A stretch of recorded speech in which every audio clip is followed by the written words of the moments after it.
పూరా లోకల్. నమస్తే, welcome to పూరా లోకల్. భారత్ దాడి చేస్తే ఎదుర్కొనేందుకు సర్వసన్నద్ధంగా ఉన్నామని పాకిస్తాన్ చెబుతూ వచ్చింది.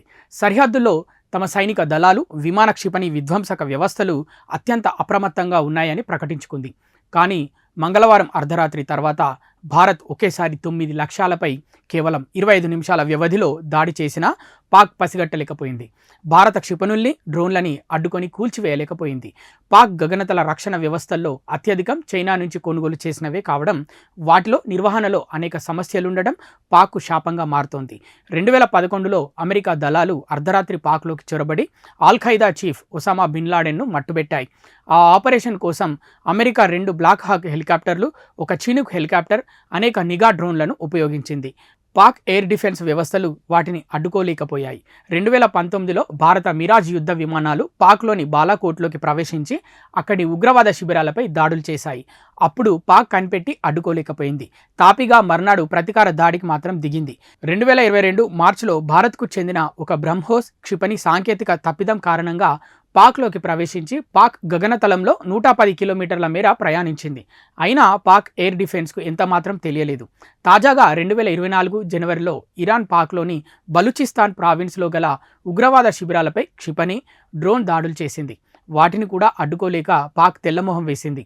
ఇప్పుడు ఆపరేషన్ సింధూర్లో భాగంగా భారత క్షిపణులు, డ్రోన్లు తమ భూభాగంలోకి పీఓకేలోకి ప్రవేశించినా పాక్ కనిపెట్టలేకపోయింది. ఇక HQ-9 చైనా తయారీ long range surface to air క్షిపణి వ్యవస్థ.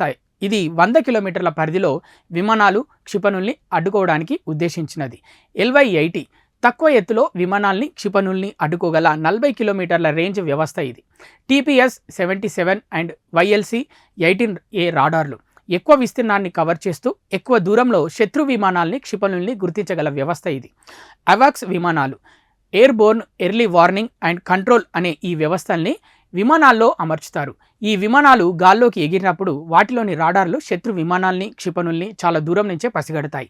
చైనా నుంచి కొన్న ZDK-03, స్వీడన్ నుంచి కొన్న SAP-2000 ఎయిర్ విమానాల్ని భారత సరిహద్దుల్లో పాక్ సిద్ధంగా ఉంచుతుంది.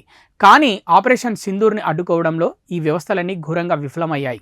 ప్రధానంగా చైనా నుంచి కొనుగోలు చేసిన వ్యవస్థల్లో తరచూ సాంకేతిక సమస్యలు వస్తుంటాయి. వాటిని సరిచేసే పరిజ్ఞానం పాక్ సైనిక సిబ్బందికి సరిగా లేకపోవడం, అన్నిటికీ చైనా పైన ఆధారపడడం వల్ల తరచూ ఎయిర్ డిఫెన్స్లో గ్యాప్స్ ఏర్పడుతుంటాయి. పాక్కు ఇటీవల ఆర్థిక ఇబ్బందులు పెరగడం వల్ల వీటి మెయింటెనెన్స్ కూడా సరిగా లేదని సమాచారం. పైగా ఎయిర్ డిఫెన్స్ అనేది అందరూ సమన్వయంతో చేయాల్సిన పని. పాక్లో వివిధ విభాగాల మధ్య సమన్వయం సరిగా లేదు.